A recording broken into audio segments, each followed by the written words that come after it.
What is up, guys? This is Angel here, and today I'm going to be teaching you guys how I use my Fibonacci levels whenever I take trades and how I use them to track trades down, right? So let's get started with my Fibonacci settings. Basically, this is going to be my settings, so if you guys want to take a screenshot of it, you're feel free to take that, pause the video, do all that stuff. And then as you can see, I do have some of them marked, some of them I don't have them marked. Oops, I just went away.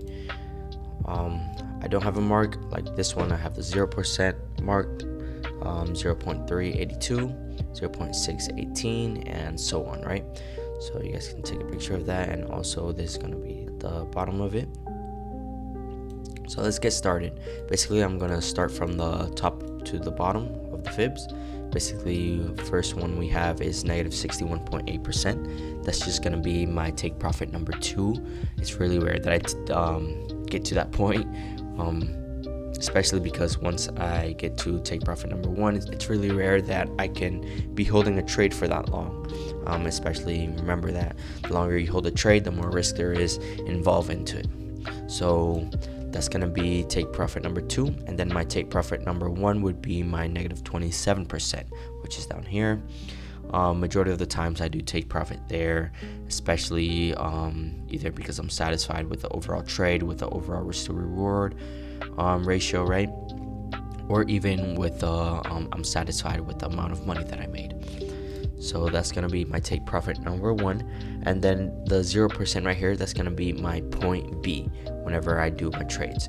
So basically, to put you guys into perspective, right? Let's say we're in a bullish trend. So we created higher highs, higher lows. So this is our previous higher low, and we're gonna get our fibs. And then since we're in a bullish trend, we're looking for our next period's higher low. So basically, how I would go about this trade is that I would start my previous higher low, which was right here. This is going to be a valid higher low. This is going to be your point A.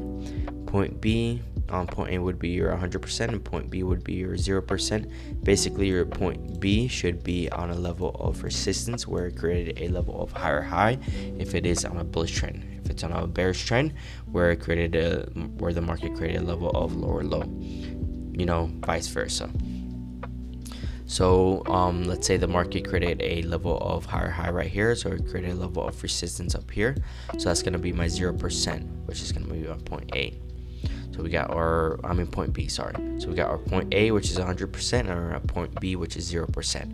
Our point C would be where the market retraced, where the market retraced it at, and where it respected at. Okay, so that's what we're gonna be looking for. So our next fib level would be 23.6%. So 23.6%, that would be our continuing. I would say where the market, every time the market gets to that point of fib level, I wouldn't consider it as a valid higher low. This is because the market always, when it gets to that point, it continues with the overall, it's a continuation, so it continues with the overall trend majority of the times, consolidate a lot, and then continue with the overall trend.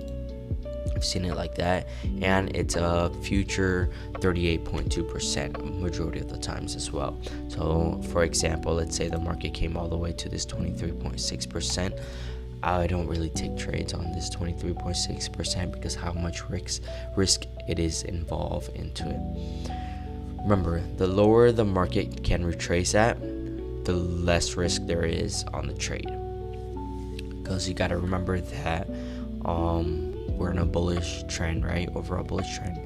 Our higher low would be all the way down here, and if the market retraces all the way to let's say 88.6%, and it can continue all the way up there, right? You have this much risk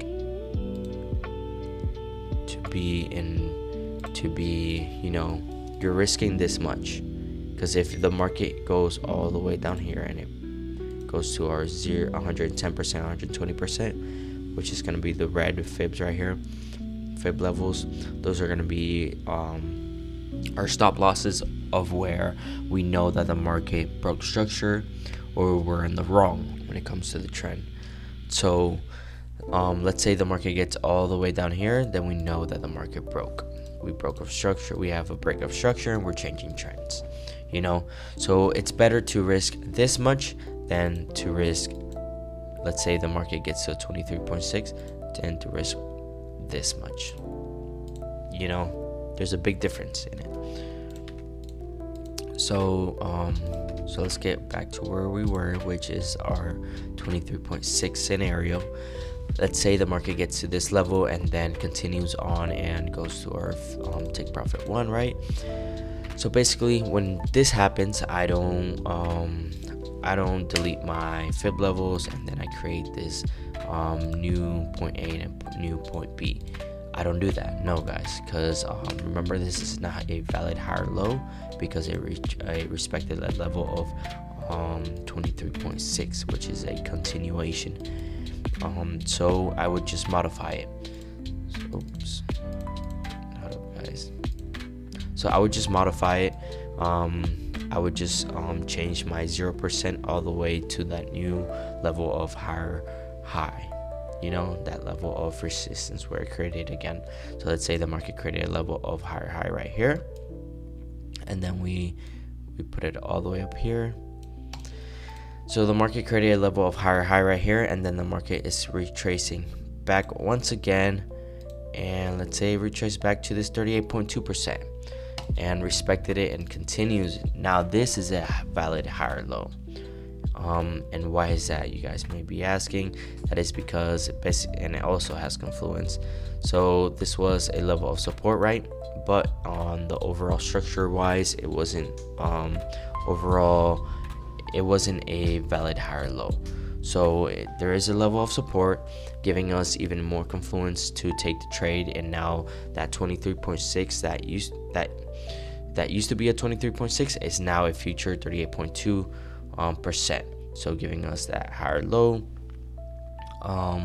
And then basically once the market gets to that level, I just go to lower time frames to see if there's like any other more confluences that could give me even more confidence to take the trade. Like let's say break of structure on the lower time frames, engulfing pattern, bullish engulfing pattern. I could see lots of minor higher lows, or break of MA on the lower time frames. You know, a lot of things can happen on the lower time frame that could give you more confluences to enter that trade and give you a more higher probability trade, right? So remember, trading is just about probabilities.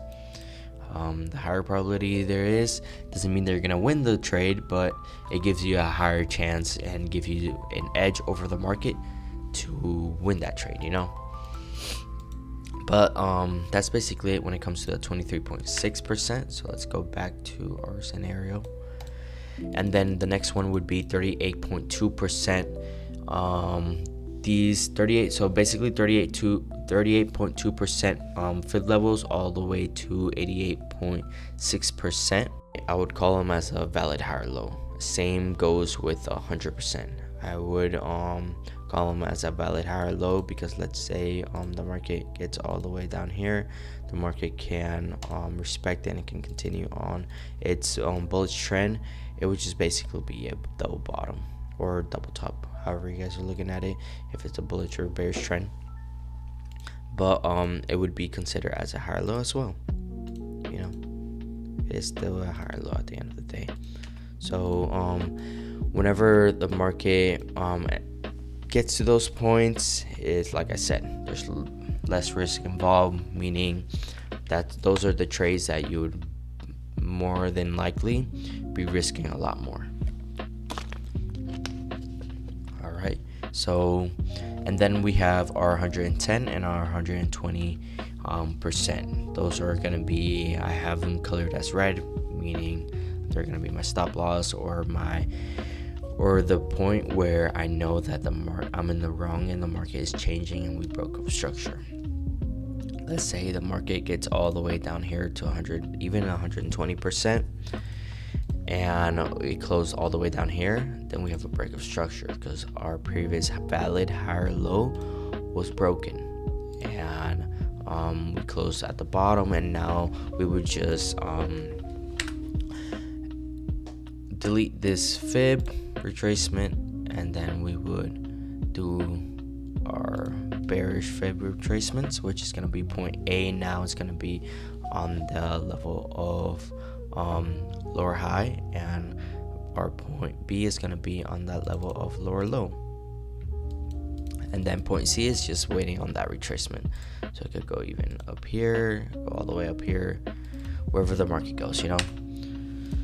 So that's basically it when it comes to our fib retracements, how I use them, what each level represents, and how I take advantage of these retracements in the market. That way I can I know when to enter, I know when not to enter, and it gives me a higher probability whenever I enter, right? So that's basically it, guys. If you guys want to see another video that's gonna be more in depth, especially going over like real market scenarios and more in depth on them, then feel free to subscribe down and comment down below if you guys want to see that as well. That way I can make more content for you guys.